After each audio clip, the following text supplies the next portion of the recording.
Shalom, selamat pagi Bapak Ibu Saudara yang dikasihi Tuhan Yesus Kristus. Selamat kita berjumpa kembali dalam renungan pada pagi hari ini.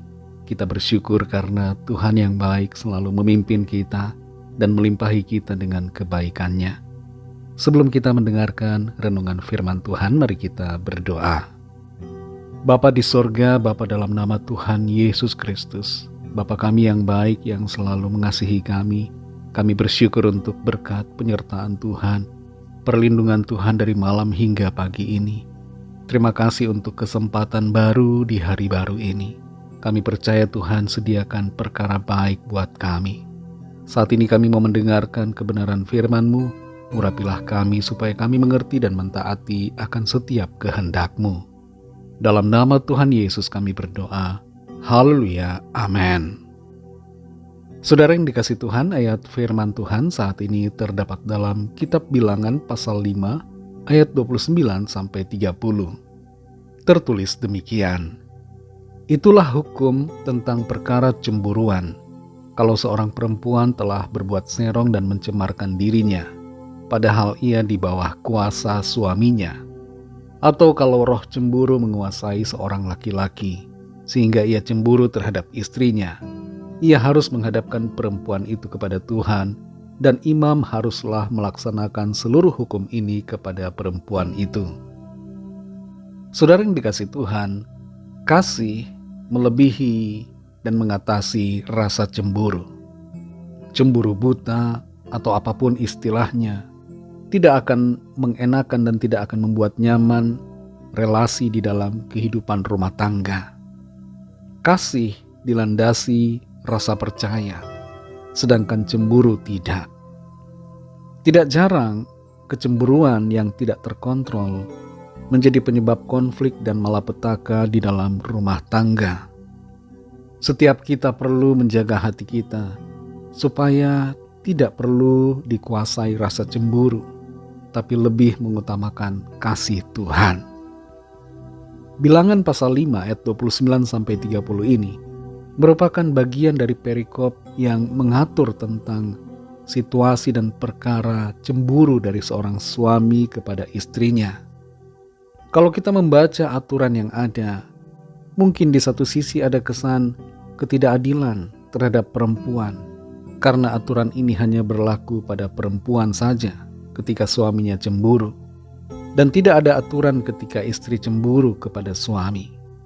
Tapi kalau kita mengamati aturan ini, saudara, ada satu hal di sini yang baik untuk melindungi perempuan di zaman itu, dalam konteks bangsa Israel di zaman kepemimpinan Musa.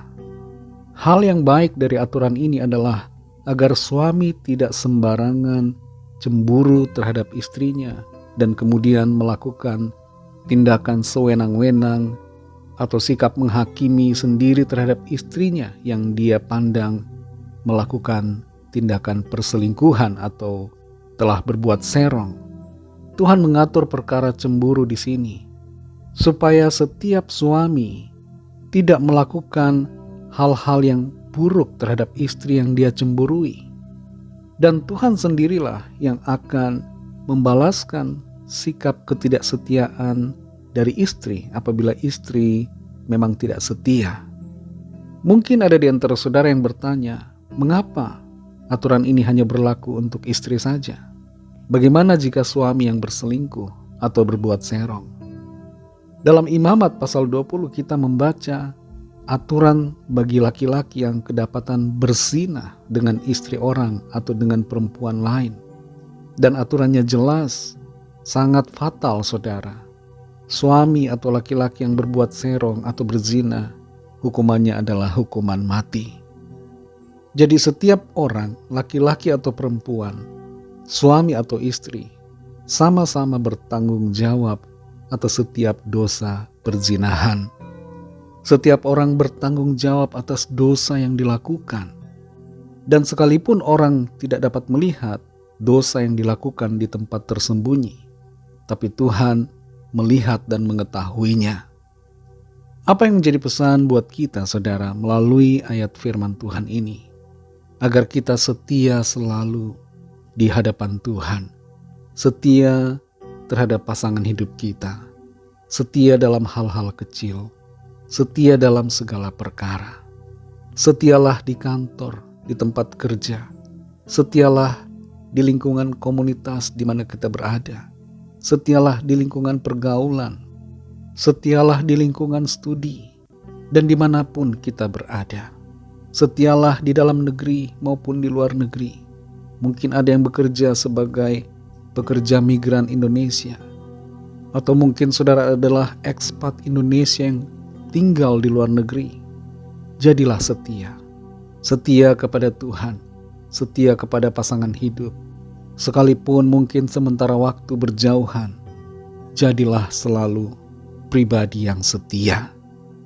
Tuhan menghargai orang-orang yang setia dan akan membalaskan kesetiaan kita dengan berkat serta kemurahan Tuhan. Mari kita berdoa. Terima kasih Tuhan Yesus, kami bersyukur untuk firman-Mu yang sudah kami dengar saat ini. Firman-Mu yang kembali mengingatkan kami untuk menjadi pribadi-pribadi yang selalu setia. Setia kepada pasangan hidup kami, setia kepada-Mu Tuhan, dimanapun kami berada. Kami mengerti dan menyadari bahwa Engkau Tuhan melihat kami. Engkau mengamati setiap perbuatan kami. Engkau maha hadir dan maha mengetahui. Engkau mengenal isi hati kami. Pimpin kami selalu Tuhan untuk berjalan di dalam kebenaran-Mu. Berkati kami di sepanjang hari ini dalam segala tugas aktivitas kami, dalam studi, pekerjaan, usaha, pelayanan, dan dalam segala hal. Berkati kami, jadikan kami berhasil dan berkemenangan di dalam segala perkara. Kami berdoa mohon lawatan Tuhan, yang sakit mengalami kesembuhan, yang lemah mendapat kekuatan baru, yang susah dihiburkan, yang putus asa mendapatkan semangat baru dari Tuhan, yang terikat terbelenggu dosa dan kuasa kegelapan dilepaskan dan diberi kemenangan, dan yang sedang dalam pergumulan persoalan mendapatkan jalan keluar ajaib dari Tuhan. Kami percaya kami alami jawaban doa, kami alami mujizat Tuhan. Kami serahkan semua ke dalam tangan kasih-Mu. Kami percaya Tuhan memimpin kami dalam rencana-Mu yang baik, yang indah dan sempurna. Dalam nama Tuhan Yesus Kristus kami sudah berdoa dan mengucap syukur. Haleluya. Mari sama-sama kita berdoa, doa Bapa kami. Bapa kami yang di sorga, dikuduskanlah nama-Mu, datanglah kerajaan-Mu, jadilah kehendak-Mu di bumi seperti di sorga. Berikanlah kami pada hari ini makanan kami yang secukupnya, dan ampunilah kami akan kesalahan kami, seperti kami juga mengampuni orang yang bersalah kepada kami. Dan janganlah membawa kami ke dalam pencobaan, tetapi lepaskanlah kami daripada yang jahat, karena Engkaulah yang mempunyai kerajaan, dan kuasa dan kemuliaan sampai selama-lamanya. Amin. Terimalah berkat Tuhan. Tuhan memberkati engkau dan melindungi engkau. Tuhan menyinari engkau dengan wajah-Nya dan memberikan kasih karunia. Tuhan menghadapkan wajah-Nya kepadamu dan memberikan damai sejahtera.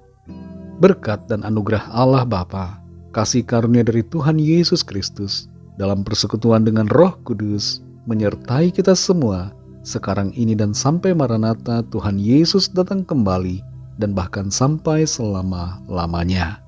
Dalam berkat nama Tuhan Yesus Kristus, haleluya, amin.